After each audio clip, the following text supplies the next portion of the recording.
How exactly do the Texans go about replacing what Tank Dell brought to the table? Welcome to the channel. I'm Cody Stoots. Let's talk some Texans. Tank Dell is done for the season. DeMeco Ryans announcing that the rookie wideout had surgery on Monday and his season is over. I don't believe Dell's recovery time frame would have put him in the conversation to return for the playoffs, no matter how far the Texans go in the playoffs, should they make it, nor will the Texans have the IR returns for Dell as well. So his rookie campaign finishes. It was an impressive and incredible rookie campaign for Tank Dell, even though he's not going to add to it anymore because of this injury. It's a very, very tough blow for the Texans offense, and I feel terrible for Tank Dell. He's in the middle of an incredible season. He and CJ Stroud clearly have a bond that is going to be very strong for years to come. Stroud, talking about his teammate at the podium on Sunday, was emotional. He said 7-3 is going to be a connection here for a long time in this city. I'm excited to see what Dell and company get up to next year, but no more Tank Dell this year. Though DeMeco Ryans did say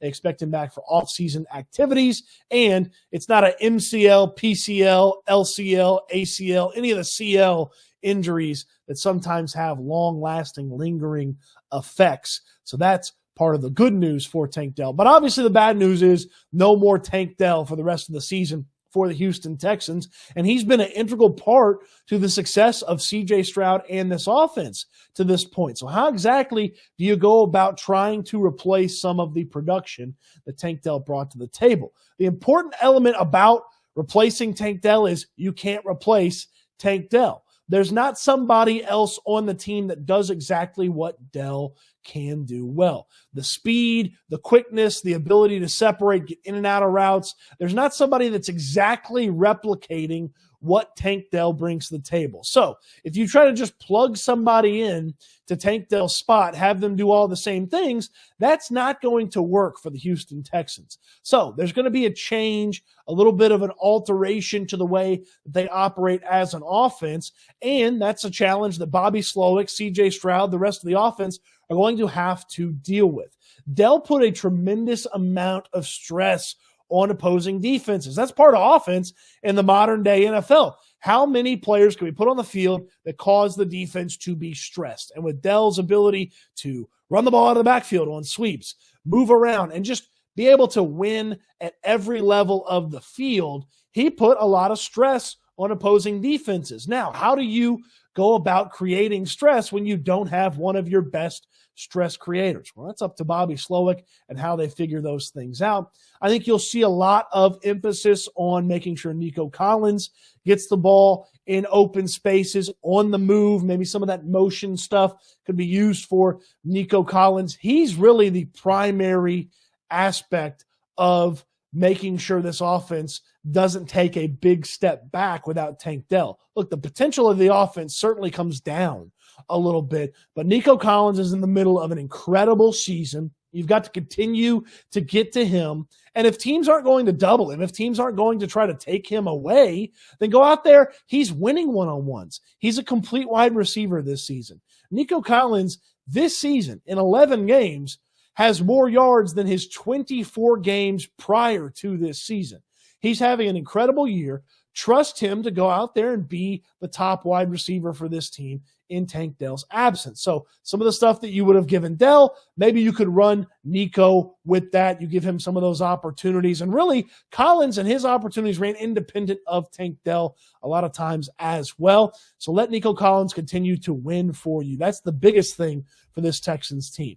But who steps up, or who will have the opportunity to step up with Tank Dell not getting the routes, the snaps, the targets? Well, in the game, it looked like they primarily gave John Mechie some of those opportunities, and Mechie almost had a walk-in touchdown from C.J. Stroud. They were just a little bit off on the connection there, but if Mechie and Stroud had been able to hook up on that one, Mechie could have walked into the end zone, and the Texans would have had a few more points on the board. But Mechie's the guy that I believe you have the opportunity now in front of you. You have the snaps available. Give him the opportunity. It's a former second-round pick. Look, Dell was a third-round pick, having a lot of success, but Dell had played football the previous year. Mechie's coming off of the leg injury, obviously the year that he missed with the cancer diagnosis.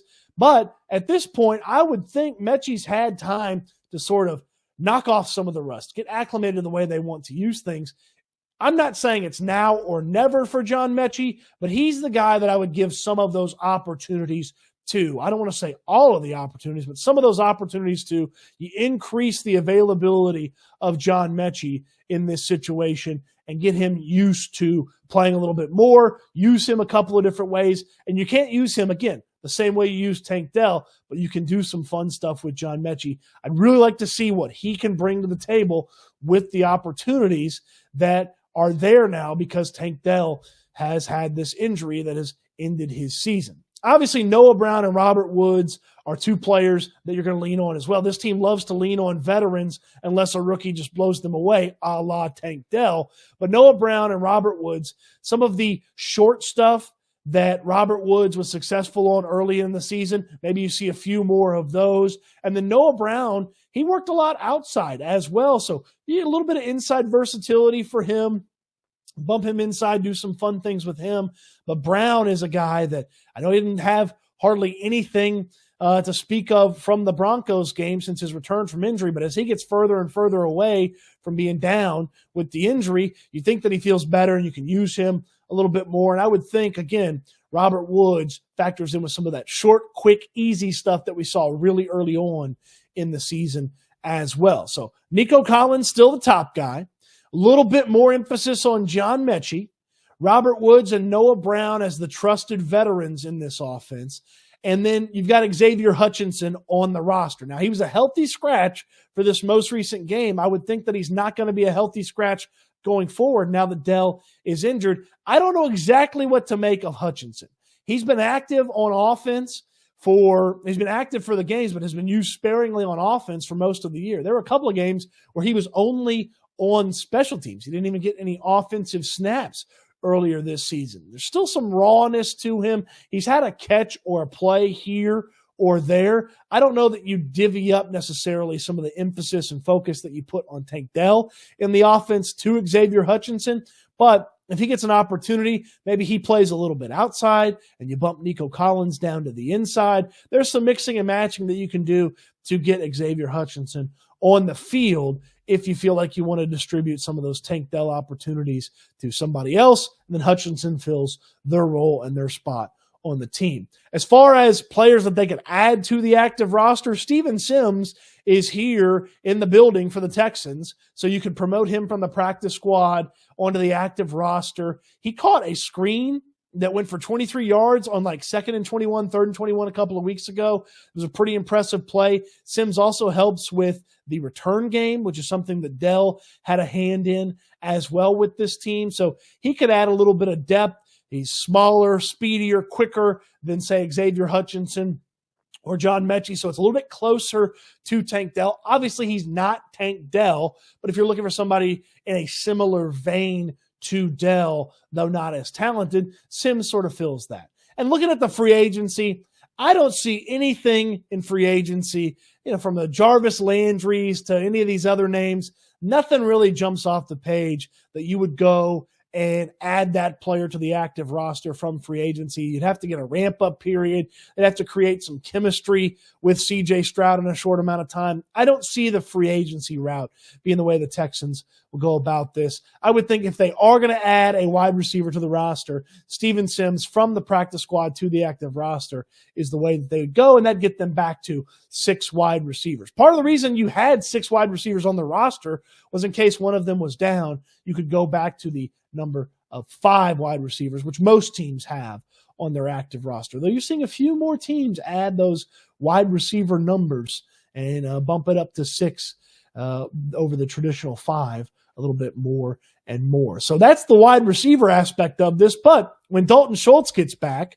and Brevin Jordan showcased a lot in the Broncos game with a career high in receiving yards, you see a little bit more tight end usage as well. Maybe you get a little bit more Brevin Jordan in the slot. You get Dalton Schultz in the slot. You do some creative things with some 2 tight end looks because both those guys can catch the football. And Brevin Jordan, speaking Monday, said, hey, I got to get better at blocking. I want to get better at blocking. Well, if he does that, maybe you can put him on the field a little bit more with Dalton Schultz. He'd have some 2 tight end looks as well. It's not as dynamic as getting the ball to Tank Dell, but moving the football on a consistent, rhythmic pace is the way that the Texans are going to have to operate. Sure, you'll still hit an explosive play to Noah Brown or an explosive play to Nico Collins, but those longer drives, instead of 6 plays, Texans get in the end zone, maybe it's 9, 12, 11 plays because you've had to hit Robert Woods for 3 yards on 3rd and 2. You'd had to go to Dalton Schultz for 8 yards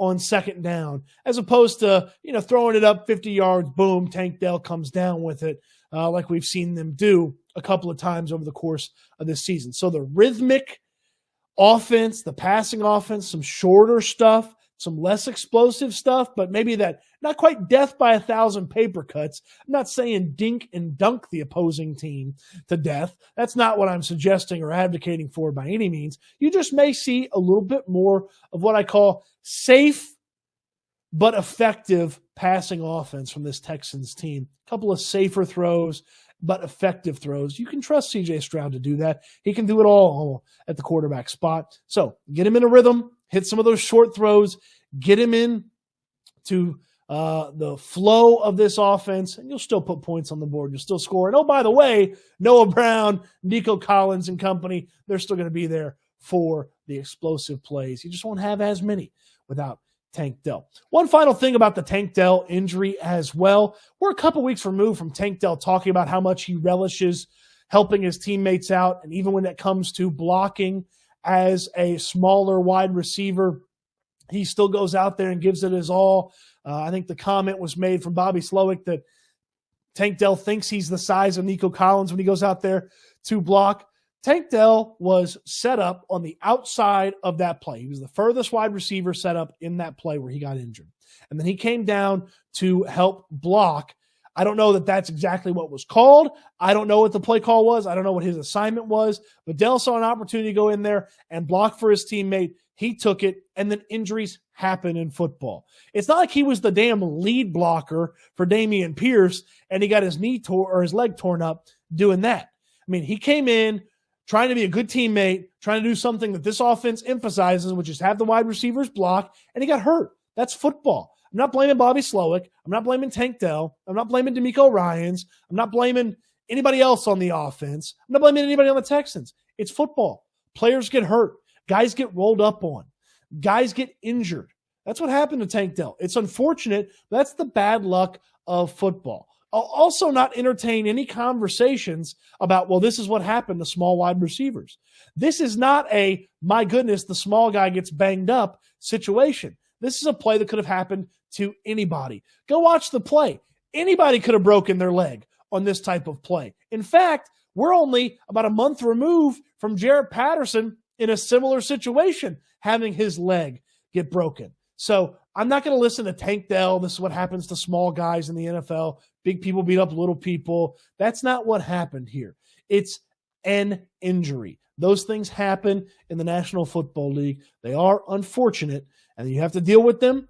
And the Texans are going to have to go forward without Tank Dell, one of the most dynamic players. And we've laid out here on the channel how they could go about filling in for Tank Dell. You can't replace him, but you can fill in some of what Tank Dell brought to the table. But it's not going to be easy to bring what Dell brought to the table with everybody else on this team.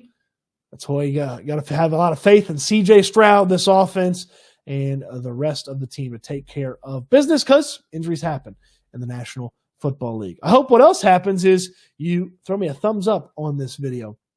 I'd certainly like that. Subscribe to the channel if you hadn't already. You've seen the banners pop up over the course of the video. Go visit my friends at J-Bar M downtown. Ito is where you can find them. It is an incredible barbecue joint. The food is fantastic. The beer garden's great. Great place to watch a game. They got a ton of events coming up at J-Bar M, including a boxing weigh-in on Friday. Information for that and J-Bar M in the description down below.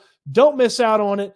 J-Bar M, great supporters of the channel, and hope you go and support them as well. Appreciate you watching the video. I love talking Texans here on YouTube. Plenty more to come on the channel. I can't wait till we talk Texans again soon.